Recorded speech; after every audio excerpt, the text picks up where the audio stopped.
Angola to Parchman, the Deep South transfer that sparked a federal investigation. Before we go any further, hit subscribe, tap like, and drop a comment right now, because what you about to hear is one of those stories that keeps investigators awake at night and makes officials wish the files had stayed buried.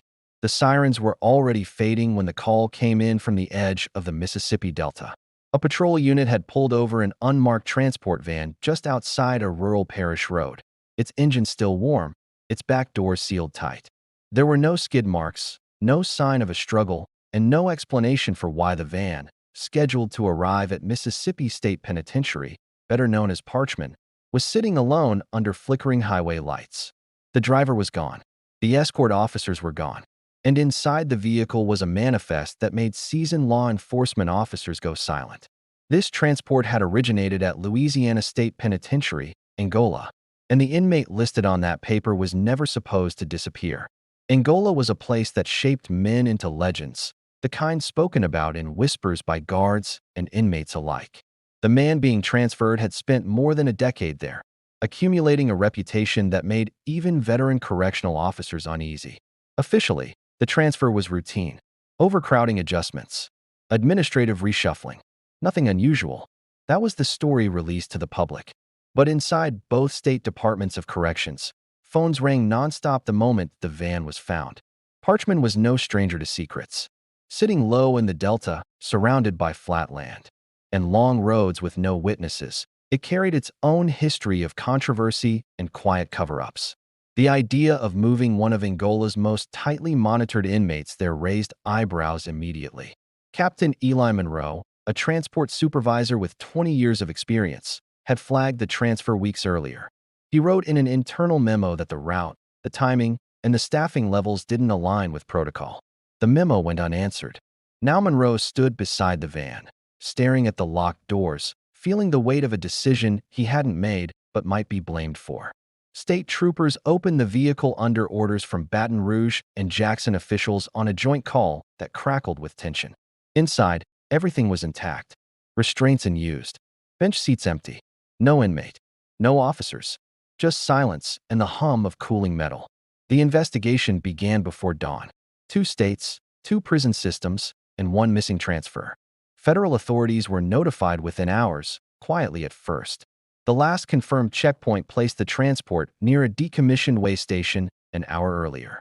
Surveillance footage from that area had already been wiped due to a technical failure. That explanation didn't sit right with Special Agent Nora Kincaid, assigned to review the case. She had seen coincidences before. This wasn't one of them. As daylight spread across the Delta, rumors moved faster than facts. Some said the inmate had leverage, something powerful enough to make people bend rules. Others whispered about an internal deal, a transfer arranged not to move a prisoner, but to move information. Kincaid requested sealed records tied to disciplinary hearings at Angola from the previous 5 years. What she found was a pattern of reports amended, witnesses reassigned, and incidents closed without resolution, always with the same name appearing in the margins. Meanwhile, pressure mounted from both state governments. Mississippi officials insisted the transfer was Louisiana's responsibility until intake was complete. Louisiana countered that custody had been relinquished once the transport crossed state lines. In the middle were 2 missing officers whose families were being told to stay quiet while logistical questions were resolved. That phrasing alone triggered concern inside federal circles. Late that evening, Kincaid received a call from an anonymous source using a burner phone. The voice was calm, deliberate, and familiar with prison procedure. The caller said the transfer was never meant to reach Parchman.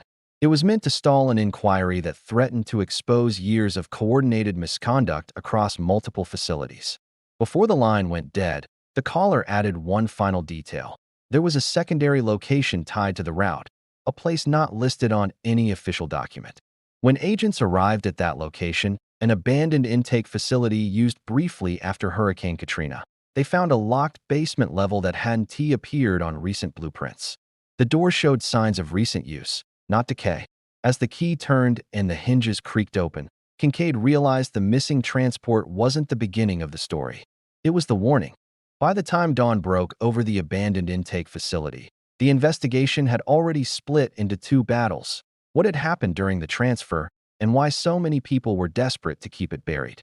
The building itself looked forgotten by time.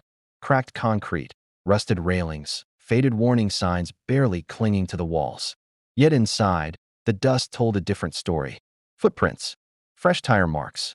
Someone had been there recently, and they hadn't come to salvage scrap. Federal agents moved cautiously, documenting every detail. In the lower level, they found a temporary holding area that shouldn't have existed. No mention in state records, no maintenance logs, no oversight trail.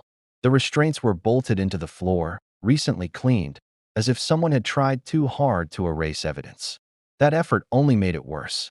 Agent Nora Kincaid stood back as technicians worked. This wasn't a rogue stop. It was planned. The transport hadn't gone dark by accident. It had been redirected. Whoever ordered the transfer knew this place, knew its blind spots, and knew how to keep it invisible to routine audits. The question was why. Back at headquarters, the task force pulled personnel files on the escort officers. Both men had solid records, no disciplinary issues, and years of service. But buried deep in their employment histories were brief assignments overlapping with the inmate's earlier incarceration at Angola. At the time, it meant nothing. Now it meant everything. Phone records added another layer. In the days before the transfer, one officer had received multiple calls from a prepaid number that vanished after the transport disappeared. The other had quietly requested time off the week after the scheduled transfer date. A request approved, then mysteriously deleted from the system. Someone had edited official logs. Someone with access. As pressure grew, so did the resistance. Requests for surveillance footage were delayed. Internal emails arrived heavily redacted. Mississippi officials claimed ignorance. Louisiana officials cited jurisdictional limits. Every answer led to another closed door. Kincaid began to suspect that the truth wasn't just inconvenient, it was dangerous. Then came the witness. A maintenance contractor, brought in for unrelated repairs near the old facility, contacted investigators after seeing news helicopters circle the area. He admitted he'd been paid cash to stay away from the building on the night of the transfer. No names were given, no receipts exchanged. Just a warning. This isn't your job tonight. He assumed it was a law enforcement exercise. Now he wasn't so sure. That statement triggered federal subpoenas. Bank records were pulled. Expense accounts examined. A pattern emerged. Small, carefully spaced payments routed through shell vendors tied to both state corrections departments. Individually, they looked harmless. Together, they told a story of coordination. The missing inmate's role became clearer by the hour. He wasn't being moved for safety or overcrowding. He was leverage. Years earlier, he'd been present during an internal incident that never made it to court. Officers involved had advanced quickly afterward. Reports had been rewritten. Complaints had vanished. And the inmate had learned something he wasn't supposed to know. The transfer was meant to reset the board. Move him quietly. Change jurisdictions. Bury old files under new oversight. But something disrupted the plan. GPS data showed an unauthorized vehicle following the transport for nearly 20 miles before vanishing near the abandoned facility. That vehicle wasn't law enforcement. Late that evening, Kincaid received a sealed envelope slid under her hotel door. Inside was a single document, a memo marked restricted, dated years earlier. It referenced a joint operation between Angola and Parchman, unofficial and undocumented. The last line made her blood run cold. Inmate relocation required prior to testimony risk. Someone had tried to control the outcome. Instead, they'd created a crisis no one could contain. As night settled in, federal warrants were prepared. Arrests were imminent. But before they could be executed, a new alert flashed across Kincaid's screen. The missing inmate's ID had just been flagged, alive, active, and nowhere near either prison. And whoever helped him disappear had just made their first mistake. The alert changed everything. The inmate's identification had been scanned at a truck stop nearly 200 miles east of Parchman, logged by a private security terminal used for commercial access control. It wasn't a mistake. The timestamp was real, the image grainy but unmistakable. He was alive, and he was moving on his own terms. Federal teams mobilized fast, but this was no longer just a recovery mission. It was a containment crisis. Someone with inside knowledge had not only redirected the transfer, but helped an inmate vanish across state lines, bypassing systems designed to be airtight. That level of coordination didn't come cheap, and it didn't come from the bottom.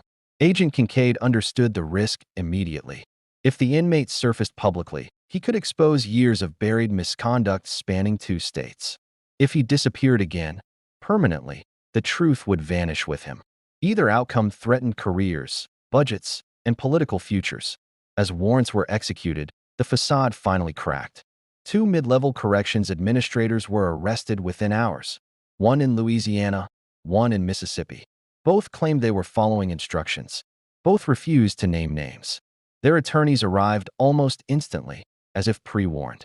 Digital forensics filled in what the silence wouldn't. Encrypted emails revealed planning meetings disguised as interstate logistics reviews. Transfer schedules altered by minutes to avoid oversight windows. A shadow protocol activated only twice before in 20 years, both times tied to inmates labeled high-risk information holders. The missing inmate wasn't dangerous because of what he might do. He was dangerous because of what he knew.